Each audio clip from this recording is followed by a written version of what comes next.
રાજ્યમાં જે ખેડૂતો છે આ ખેડૂતો સામે અનેક પ્રકારના પ્રશ્નો છે, અનેક પ્રકારના મુદ્દા છે અને રાજ્યની સરકાર છે તે વારંવાર દાવા કરતી હોય છે કે ખેડૂતોના હિતકારી તે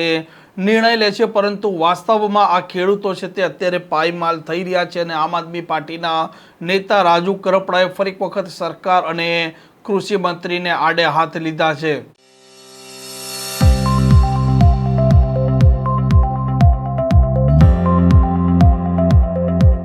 નમસ્કાર, આપ જોઈ રહ્યા છો હોટલાઇન ન્યૂઝ અને હું છું આપની સાથે તોફિક ગાંચિયા। રાજ્યના ખેડૂતો છે તેઓના માટે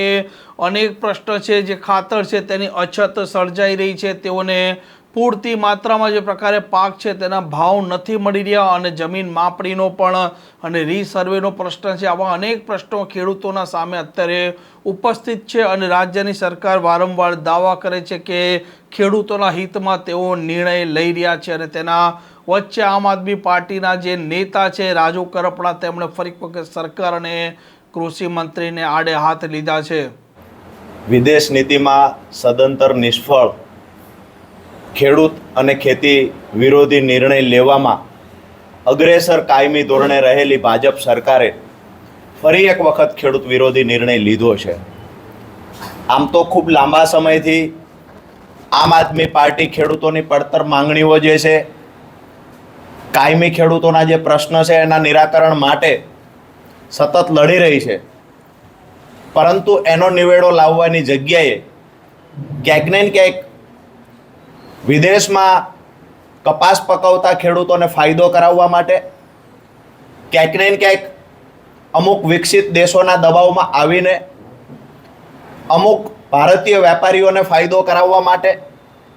ખેડૂતોને ખૂબ આર્થિક નુકસાન મોટું પહોંચાડવાનું ષડયંત્રના ભાગરૂપે એક નિર્ણય જે ભારત સરકારે લીધો છે, એની વિરુદ્ધમાં આમ આદમી પાર્ટી દ્વારા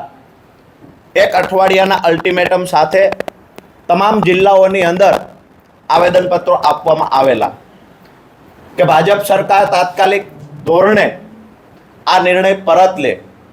પરંતુ સરકાર દ્વારા એ મુદ્દે ફેરવિચારણા કરવામાં ન આવી, જેના કારણે આમ આદમી પાર્ટી ખેડૂતોના હિતમાં રહીને આવનાર 7 સપ્ટેમ્બર રવિવારના રોજ સુરેન્દ્રનગર જિલ્લાના ચોટીલા ખાતે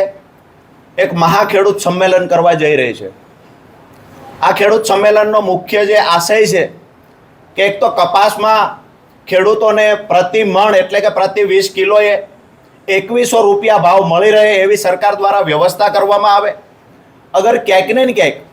જો પૂરતા ભાવ ખેડૂતો નથી મળતા તો સરકાર દ્વારા જેવી રીતે ભૂતકાળમાં ડુંગળીમાં એક્સ્ટ્રા બજેટની ફાળવણી કરી અને ક્યાંક ને ક્યાંક ખેડૂતોને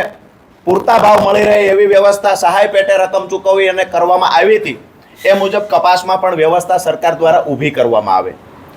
બીજી મહત્વની વાત છે કે ખૂબ લાંબા સમયથી ખેડૂતો માટે આમ આદમી પાર્ટી લડે છે, ખેડૂતોને સંગઠિત બનાવવાના પ્રયત્ન કરે છે। આજે જ્યારે સરકારે ખેડૂત વિરોધી નિર્ણય લીધો છે ત્યારે એની વિરુદ્ધમાં લડતની સાથે જે મારી પહેલા સાગરભાઈએ વાત કરી, એ જે પડતર માંગણીઓ છે, જે મહત્વના મુદ્દાઓ છે, એને પણ સાથે રાખી અને આવનાર સમયમાં આમ આદમી પાર્ટી આરપારની લડાઈ ખેડૂતો માટે લડશે। 7 સપ્ટેમ્બરની જે ઐતિહાસિક સભા થવા જઈ રહી છે,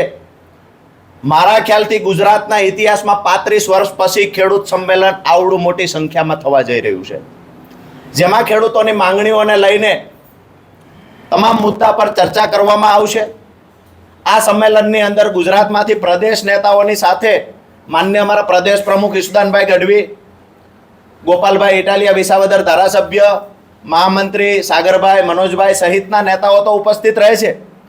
સાથે જ આમ આદમી પાર્ટીના રાષ્ટ્રીય સંયોજક અને દિલ્હીના પૂર્વ મુખ્યમંત્રી માન્ય અરવિંદ કેજરીવાલજી પણ આ ખેડૂતોની લડાઈમાં સહયોગી બનવા માટે ઉપસ્થિત રહેવાના છે, સહભાગી બનવા। તો આવનાર સમયમાં આ એક સંમેલન થયા પછી પણ જો સરકાર ખેડૂતોની વાત નથી માનતી તો આવનાર સમયમાં દરેક જિલ્લાઓની અંદર